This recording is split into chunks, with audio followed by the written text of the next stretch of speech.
భద్రాద్రి కొత్తగూడెం జిల్లా పాల్వంచలో మంత్రి పొంగులేటి శ్రీనివాసరెడ్డి పర్యటించారు. ఇందులో భాగంగా పాల్వంచ దమ్మపేట సెంటర్ నుంచి 2.8 కిలోమీటర్ల మేర 14.5 కోట్ల నిధులతో చేపట్టనున్న 4 లైన్ రహదారి విస్తరణ పనులకు స్థానిక శాసనసభ్యులతో కలిసి ఆయన శంకుస్థాపన చేశారు. ముఖ్యమంత్రి రేవంత్ రెడ్డి నాయకత్వంలో అభివృద్ధి సంక్షేమమే రెండు కళ్లుగా రాష్ట్ర ప్రభుత్వం ముందుకు సాగుతోందని మంత్రి పొంగులేటి స్పష్టం చేశారు.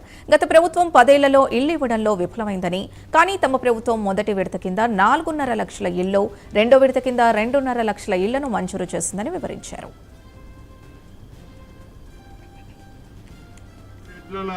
అభివృద్ధి సంక్షేమాన్ని ఈ రాష్ట్ర ప్రభుత్వం గౌరవ ముఖ్యమంత్రి రేవంత్ రెడ్డి గారి నాయకత్వంలో ముందుకు తీసుకెళ్తున్నాం.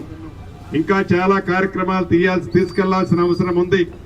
ఆనాటి ప్రభుత్వాలు చేసిన అసలు ప్లస్ వడ్డీ ప్రతి సంవత్సరం మనం ఏదైతే ఈనాడు అప్పు చేస్తున్నామని గావు కేకలు పెడుతున్న ప్రతిపక్షం, ఆ అప్పు చేసే దాంట్లో ₹1 కూడా ఈనాడు రాష్ట్ర ప్రభుత్వం ఉపయోగించుకోవటం లేదు. చేసిన అప్పుతో పాటు మరింత ఎగేసి ఆ అసలు ప్లస్ మిత్తిని ఇన్స్టాల్మెంట్ కట్టడానికి అది సరిపోతుంది తప్ప రాష్ట్ర ప్రభుత్వం ఈనాడు ఏవైతే అప్పుల రూపంలో తీసుకొచ్చే కార్యక్రమం రాష్ట్ర ప్రభుత్వం వ్యక్తిగతంగానో అదే రకంగా రాష్ట్ర ప్రభుత్వంలో సంక్షేమాలకు అభివృద్ధికో ఆ డబ్బుని వాడటం లేదు.